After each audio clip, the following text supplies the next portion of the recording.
needless to say, it's an honor to be here and to have these relatively short buildings be on the same program of these very tall buildings.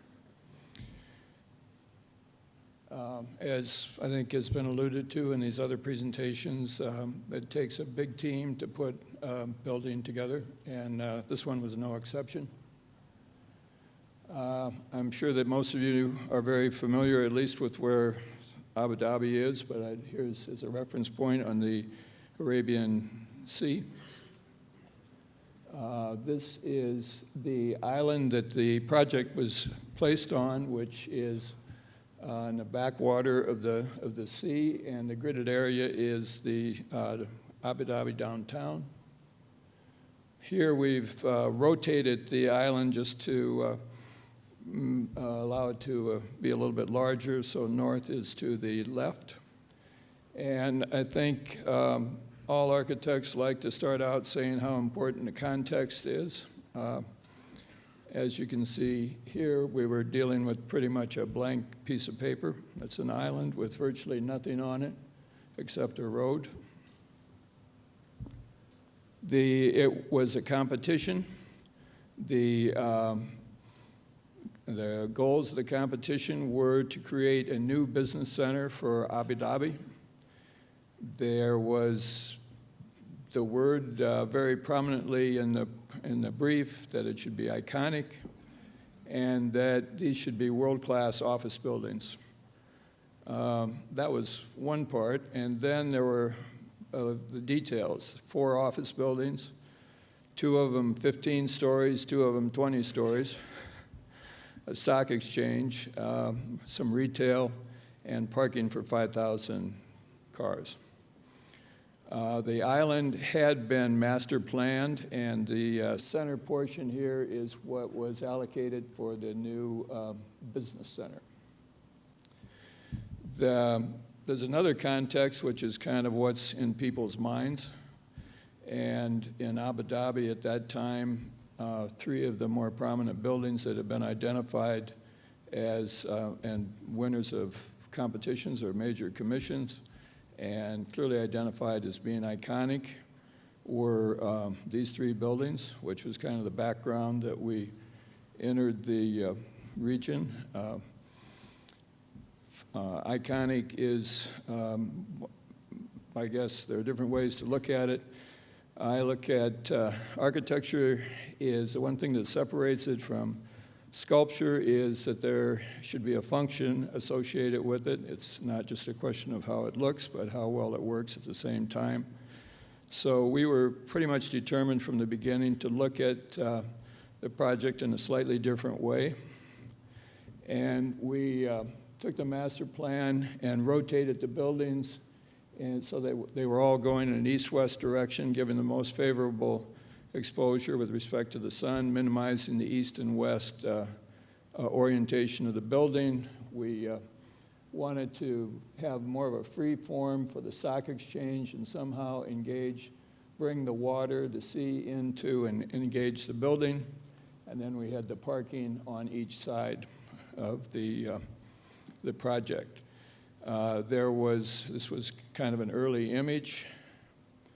We were from the beginning trying to work with the idea that the thing that we had most to work with was trying to defend the buildings against the environment and make them as sustainable as we could. The master plan called for, as I mentioned, 4 office buildings. So once the competition was a very brief one, and we were selected to work on the buildings, but we were told that we had to go back to the original master plan. So instead of having 4 buildings that ran east and west, we had 2 that went east and west and 2 that were north and south, which meant that we had 2 east and west facades that we had to deal with, which was obviously a challenge. And the idea of these relatively low buildings and trying to, at the same time, to make them iconic. One of the things that was unique about the island and the master plan is that this is the natural grade. So the whole island was designed to have the top of the podium, which is where the primary circulation was, roughly 14 feet above the natural grade. So there was a spine running down through the island, which is where the utilities were, a major service road, and then at different points on the island, these areas are used for different purposes. In this case, it's showing parking. So if we would have looked at the master plan and taking the areas of the buildings and the footprints of the buildings and the program requirements and had buildings that simply came down to grade, we would have had approximately 36% of at least the core area of the site would have been occupied by buildings. When you're dealing with relatively low buildings, it's very hard to think about doing something dramatic on the skyline. So we took a slightly different attack and tried to do something that was a little more interesting on the ground plane. So we took this as being the ground plane and dropped the podium in this area down to the level of the ground. This is the stock exchange that was then raised up. It sits on 4 piers, and those piers sit in a pool of water that's roughly 100 meters in diameter. And then the 4 office buildings, according to the master plan, were placed there. But we accentuated the core. As you can see, the building set on a core, and the first office floor plate is roughly 8 floors above the podium, and they sit on a core.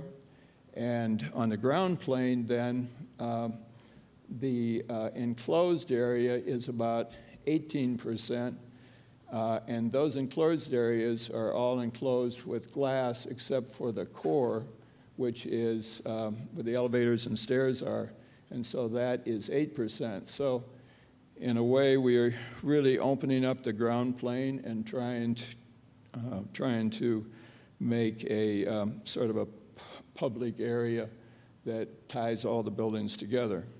Here is a section. This is that 2-story retail podium that runs around the stock exchange sitting on the piers, stock exchange, the office, 4 office towers, the ground plane. This is a retail entry portal that was added actually after the building was under construction. It was not, we were not really involved in that, but it is now complete. In fact, I think the retail just opened about a week ago. This is once we were awarded the project and started working in earnest. This is one of the first images, although earlier we had a version of the stock exchange that had some references, or what you might say that you could tell that it was in the Middle East, which we thought was a very logical thing to do, to try to somehow mark this building that it wasn't, in terms of where it was in the world. And the project manager for Mubadala, who was the owner, had a picture of that particular scheme on his desk, and a gentleman on the board of directors of Mubadala walked by and he said, "What's that?" And because it had this some Islamic pattern or some reference to it, and he said, "Oh, that's the stock exchange." And the guy, the Mubadala executive, said, "No, it isn't." And he snapped his head. He said, "Look, this is an international business center. I don't want to see anything that has anything to do with Islam." And that was really their objectives, very clearly, to make this some place that everybody in the world would be able to come and do business and feel comfortable. So we started out in redesigning the stock exchange. We went through at least 10 schemes, and one day that same project manager had scheme number 7 on his desk, and that executive walked by and he said, "What's that?" He said, "Oh, don't worry, we're still working on it." And he said, "Oh, no, I like it." So we got the word, forget Scheme 10, it's going to be Scheme 7. One of the things that I think is always a challenge for an architect is whether or not the design of the building is the way it looks when it's executed. This is a slightly different angle. That was still a construction shot, but I think it comes very close to accomplishing what we set out to do. This is the waterfront promenade, the retail area that surrounds this 300 foot or 100 meter pool of water, the piers for the stock exchange, and then a bar and a restaurant that ties back into the retail. This is a view, obviously, of the retail. This is those restaurants within that water feature. These were what we called electronic lily pads. They're lights that were tethered, and our plan was for them to move around as the wind changed. They really got built as they are, but they ended up having to be fixed, but the effect is still quite the same. This is the ground plane. In the early days where the landscape was always going to be assigned to a different party, and so we were at that point just dealing with the basic circulation. I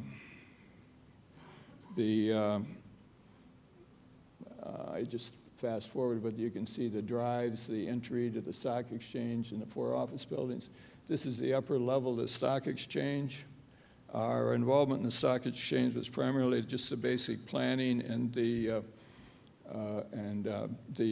shell and core. This is the view, the way it sits into the plaza. I kind of let the secret out, but eventually Martha Schwartz was awarded the project. This was an early scheme, and I think you can see it provided a real boost of energy to the project and made something, I think, very interesting out of a very uniform ground plane. One of the things that I think is unique about the Middle East, and particularly 6 months of the year, if you're outside, the first thing you want to do is get into the shade. And that's one of the things I think this picture shows, that these buildings provided the ground plane with a lot of shade. This is the retail entry that was added after the fact.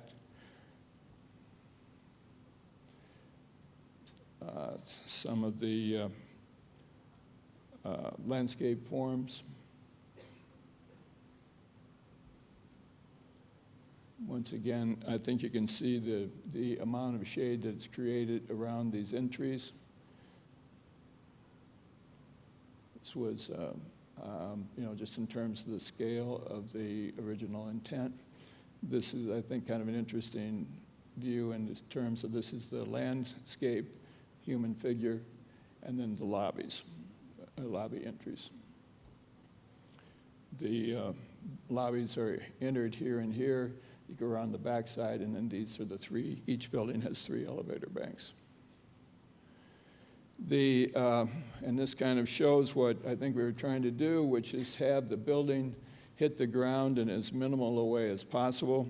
So this is a 90-foot net wall with non-reflective low iron glass to kind of minimize the effect of the enclosure.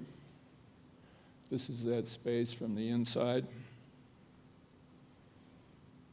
This is a section through the building one more time, just showing the parking on each side, the retail, the stock exchange, and then the office buildings.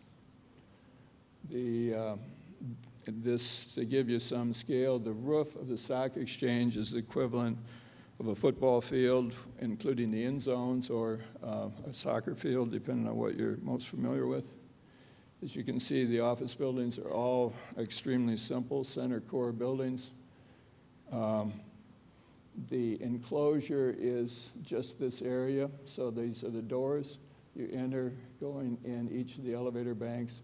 Everything else is glass, so there's a really very minimal enclosure, and then the ground, or each typical floor is extremely functional and flexible. This is obviously a typical floor. Everything is built out. This is one of the few places in Abu Dhabi where you would have such a simple and direct floor plate to work with. One of the things that's very important is just dealing with Abu Dhabi and the climate. I think, without going into a lot of detail, I think everybody knows it's very hot in the summer, and in addition, in Abu Dhabi, it's extremely humid. So we developed from the very beginning. This was going to be the thing that was going to make the project unique, and that was to try to develop sustainable strategies for dealing with the sun. One of the first things we did was looked at some shadow diagrams for 4 different times of the year, and one of the things that is unique in Abu Dhabi is that the sun rises very quickly, so that the south facades receive a completely different exposure than the east and the west and the north, as you can see here. So each one has, I think it warrants a slightly different strategy. The west and the east are probably the most dramatic. The north is relatively benign. And the south is also a very important facade, but probably easier to deal with. So our approach was to, on the south facades, to use fixed shades. On the east and west, operable shades, because once the sun comes up, when it goes to the west side, you don't need it, or in the morning, you don't need it on the west side. And then also some fixed shades. This was sort of an analysis that we did, the relative benefits of no shading, shading, and on the south facade. And you can see here the shades, and even under the maximum condition in the winter, there's never any direct sun entering the typical floor. This is a design of those. These are the shades, these horizontal shades from inside. I think they're relatively unobtrusive, but they give a maximum amount of shading and still provide an extremely high amount of daylighting. On the east and west facade, the situation is much different because you have to deal with sun at a low angle as it moves around the building. So on that side, we decided to use operable sunshades that pivoted, did extensive study on what the benefits are. This is a study that we did showing on each of these different times what the effect of the shading is depending on the angle of the sunshade. The sunshades, they're glass, are set in this kind of arm, and that arm is mounted on a vertical screw mechanism that is installed within these column covers, and that's what drives the movement of the sunshades. And here you have some pictures of this. These are the sunshades in the down condition. It has a dark frit to minimize the obtrusion. Now, when in the morning or in the afternoon on the opposite side of the building, when they're not required, they're very unobtrusive as well, just like the fixed shades. I think the most interesting thing that we were able to do was on the we'll call it the stems of the building, where we have a double glass wall. And basically what we did there was taking the air-conditioned air comes in the building, it gets exhausted out, and that exhaust air gets collected at the top of the building and comes down in this double glass wall to the fan room, which is down lower in the building. That exhaust air, if the inside air temperature goal is 75 degrees in the hottest days of the year, that exhaust air is somewhere in the neighborhood of 80 or 90 or 89 or 90 degrees, and where the outside air is anywhere from 115 to 140 degrees. So this glass wall only experiences about a 6 or 8 degree change in temperature between those two, as opposed to the outside air. So it's in effect kind of a blanket. This is an image of the double glass wall, very minimal. This is the inside of the glass wall, where you see the grating, which allows maintenance, but also for the air to move freely down the building. This is sort of an example of one of the corners.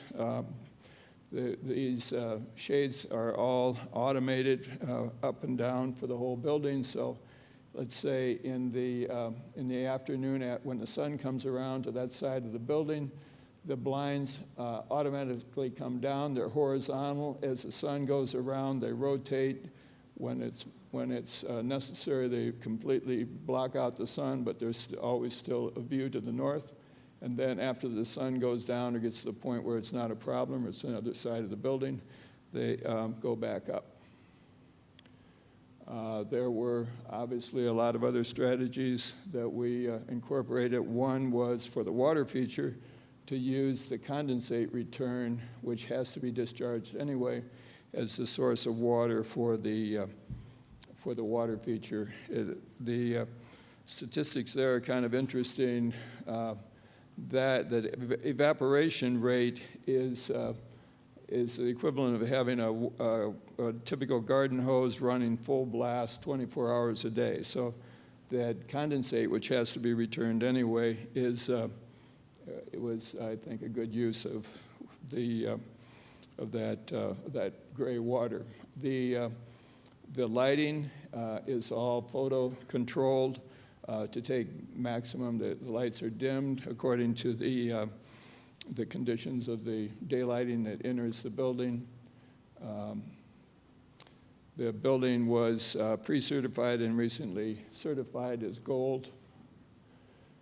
This is a picture of the island as it was under construction, and clearly a kind of an oasis. Between the time of when we first started working and the first tenant moved in was about 4 years. It's always nice to try to measure some way these special things that you're doing, and from the standpoint of savings on lighting, we felt like we saved about 35%, 21% cooling, 100% of the heat rejection, and the interior fans. The total energy compared to a more conventional building was savings of about 28%. Yep, I'm done. This is, just go back one, and that's it.